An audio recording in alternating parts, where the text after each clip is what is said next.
That's really interesting. Thank you very much for showing us. And thank you both for being willing to explore this topic with us today. I'd like to open it up to see if the audience has any questions for either of our artists. Is it no?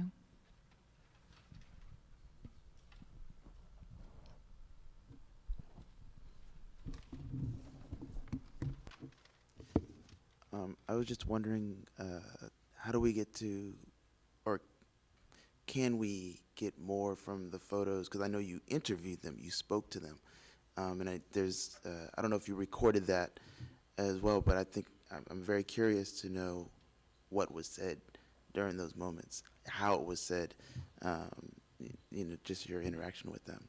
Is that available in any kind of way, or do you plan on? No. The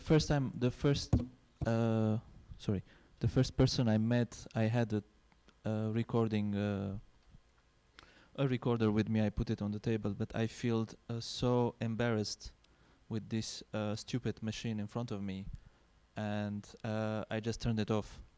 And I just wanted to be the only person who listens to these stories, because I didn't want to project the stories of these persons, because this is not the problem. The problem is these people are not accepted on both sides of the society.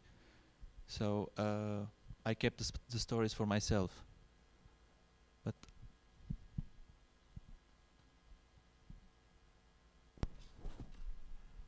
thank you. Anyone else? Do either of you have a question for the other?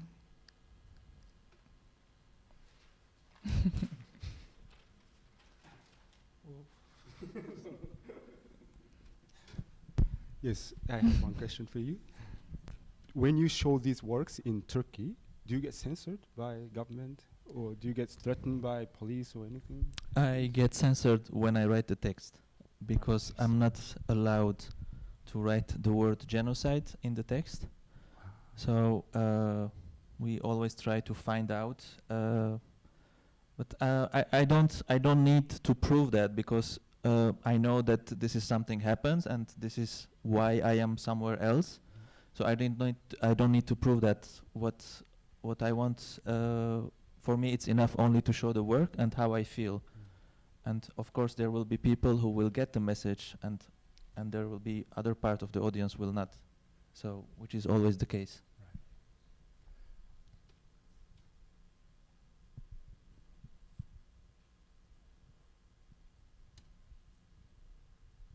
And you said the Turkish government is not recognizing this genocide. If they do recognize, how do they do it? Like, they officially write it in textbook, or what's the format of recognizing such history? I think there will be like a written recognition, and also there are lands that were lost, properties, like fortunes, bank accounts, and now, for example, there is a big issue with the military base, American military base in the Anatolian part, which the government provided to the American, the Turkish government provided to the American military base to take place. But this land is owned by Armenian American family originally, who owned the land. And they are in the state now, and there is a law case against the American government. I see. So this is one of the stories. A lot of stories like insurances that people are bringing it back from a French company who didn't pay any insurance to Armenians who were deported from Turkey, who had bank accounts in Turkey. It's very specific. It's Yeah, not it only is. symbolic, but it's very specific. Yeah. And just to follow on from that, we mentioned the number of people who were killed, but the number of Armenians now who live in the diaspora is, do you say 5 to 7 million? 7 million. 7 million people. So 7 million Armenians live outside of the nation that is now Armenia, post the dissolution of the Soviet Union. 3 million live in Armenia. But what's interesting is that, speaking about the Armenian Americans, there has been a huge lobby, political lobby in the United States by Armenian Americans to recognize the genocide. And this has been something that has come up many times with the US Congress, and that has affected diplomatic relations between the US and Turkey. So it's a very big issue that has sort of international ramifications.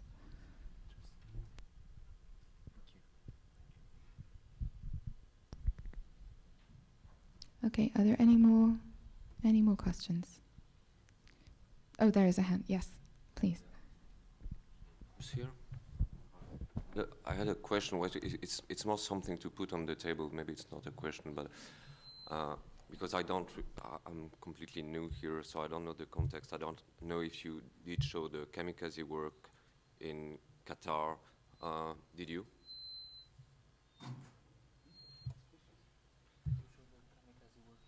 No, I have never known. Because of course, I mean, in this context of Japan and Arabic countries, when you see suicide corps, you think about terrorism, and it's known that, you know, some members of the Japanese Red Army did train the Palestinian, and that somehow triggered the fashion of suicide bombers in the Hezbollah and Arabic revolutionaries. So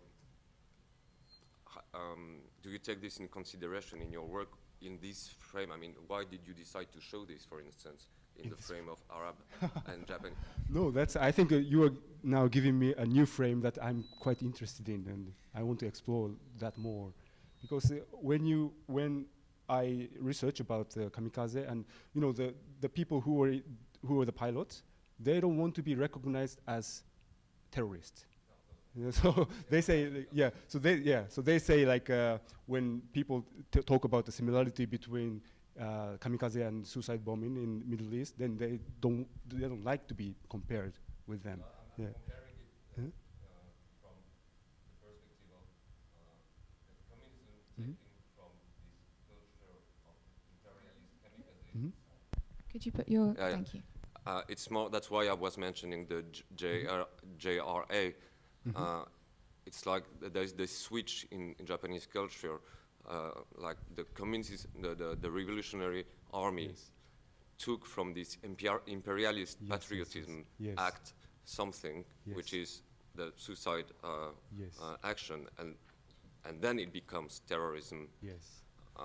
And that's what they taught to when they escaped Japan. That's what they taught to Palestinian terrorists.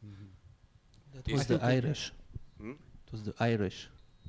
To the Irish too, yeah. Irish too. Yeah, to the The Palestinians were trained by the... No, but they were everywhere. They escaped everywhere. The first aeroplane was Irish, was right. kidnapped. And the Palestinians who kidnapped the Israeli plane was also trained by the Irish too. Yeah, but this is different as suicide bomber. I mean, I'm talking about the one wearing put the belts. putting belts. But in Japan, we have, like, people say that extreme right and extreme left, they are like very close. They're like the way that they act, the way they act. I mean, the way it operates. Yes. So if they change the ideology behind, then easily the same sort of behavior can be done by the opposite. And it's not ideology that pushes you to do this kind of thing, but it's more like the practicality or I don't know if it is cultural thing, but it's more like practicality of doing it, I think. Another question to you both is about the educational system in both countries, because it seems that when you say I made some research on the Southeast Asian about what happened during World War II with the Japanese army. It's likely you were not aware of it, so it means it's not in history books. And was it the same in Turkey with the Armenian? Do they mention anything, or is it like completely taboo? No, they mentioned, but the other version of the story, that the Armenians killed the Turks. How many people? Yeah, it's always yeah. They don't say. I don't know if they say numbers, but it's if you go to the War Museum in Istanbul, you just see the same history, but it's flipped the other way around with images but they just use the same images, but they just change the text, saying the Armenian gangsters killed Turks and all this kind of stuff. And they are and the public is educated in this way. Yes, we don't have much. No, we don't know much thing about the history, and we're not taught so much, and it's not so much in the history book. And if you want to know, then there are a lot of like books. But these books tells one story and another book tells another story. So it's really difficult to know what exactly we did and what's the official record. Probably there's no official record, but there's just this story and another story, and which is contradicting to each other, and it's very difficult to know exactly what we did.